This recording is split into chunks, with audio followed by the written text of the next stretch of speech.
स्वागत है आप सभी का मेरे YouTube परिवार में। ये अध्याय 10वीं है और ये कहानी है मेरी कहानी मेरी ज़ुबानी। उस अनुसार गुरुजी के बेटे ने घर ले जाकर गर्म पानी से स्नान कराया और पहनने को लंगोट दे दिया। मुझे बहुत खुशी हुई। चलो शाम तक मैं पाठशाला से मुक्त हो जाऊंगा। मैं शाला के बाहर सीटी बजाते फिराते रह गया। मैं कक्षा में क्यों नहीं आया? इसीलिए गुरुजी ने एक विद्यार्थी को भेजा। मुझे लंगोट में कक्षा में बैठने में शर्म आ रही थी। तब गुरुजी बोले, अरे यहाँ सारे विद्यार्थी, फिर तुझको शर्म कैसी? मैं रोते रोते बैठा। उस समय बहुत शर्मिंदा था। तब मैंने निश्चय किया यह जिद्दी स्वभाव मैं छोड़ दूंगा और इस निश्चय से मैं वहाँ तक साधा। इसे दूसरे ने बताना चाहा।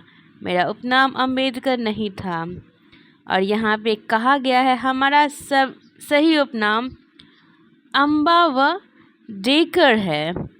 अम्बावडे नामक गांव खेड़ तहसील में दापली के 5 मील दूर है।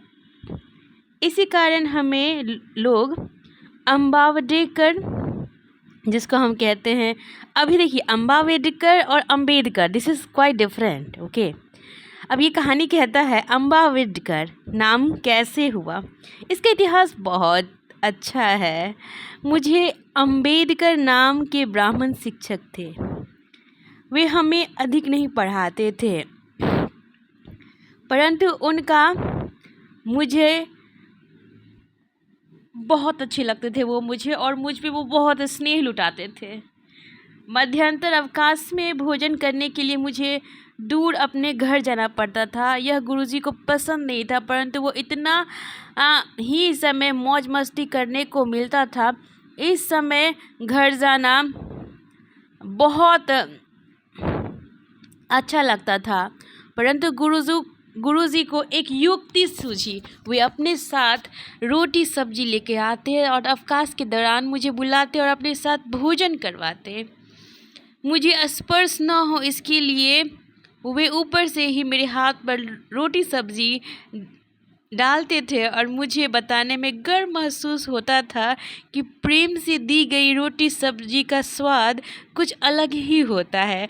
और शायद यही तो होता है, अगर रोटी सब्जी अगर आपको कोई देता है, प्रेम से देता है, तो वो आपका इतना टेस्टी, वो आपका डेजर्ट, आप बोलोगे कॉन्टिनेंटल से ऑब्वियसली अच्छा होता है।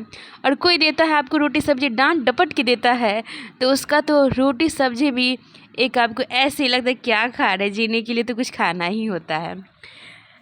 तो यही कहेंगे कि मेरे YouTube परिवार को सपोर्ट करिए, सब्सक्राइब करिए। और उस बात का स्मरण होने पर गला भरा आता है। दरअसल अम्बेडकर गुरुजी का मुझ पर बहुत प्रेम था। और मेरे प्यारे दोस्तों, मैं ये कहूँगी ये कहानी आपको बहुत सीख दी है और बहुत अच्छी है। मेरे सारे कहानी अच्छी है, क्योंकि आप उस कहानी को जाके सुनोगे तो आपका आत्मा तृप्त हो उठेगा। और मैं ये भी कहती हूँ कि आपका आत्मा तृप्त ही होगा। इसके लिए आपको YouTube को सब्सक्राइब, शेयर और बेल आइकन को प्रेस करना होगा। तो मैं ये भी कहूँगी कि सकारात्मक रहे, सकारात्मक ऊर्जा रहे आपके अंदर। सकारात्मक रहना बहुत ज़रूरी है। सकारात्मक से ही आप ज़िंदगी में विषम से विषम परिस्थिति ऐसे ही हल कर लोगे। विषम परिस्थिति ऐसे हल कर लोगे तो कैसे? सकारात्मक, आपका सकारात्मक ऊर्जा आपका विपन है, अस्त्र है, शस्त्र है। क्या है तुम्हारा शस्त्र? बोलो तो YouTube परिवार। अस्त्र है, शस्त्र है, अस्त्र है और शस्त्र है। क्या है? वो तुम्हारा हथियार है।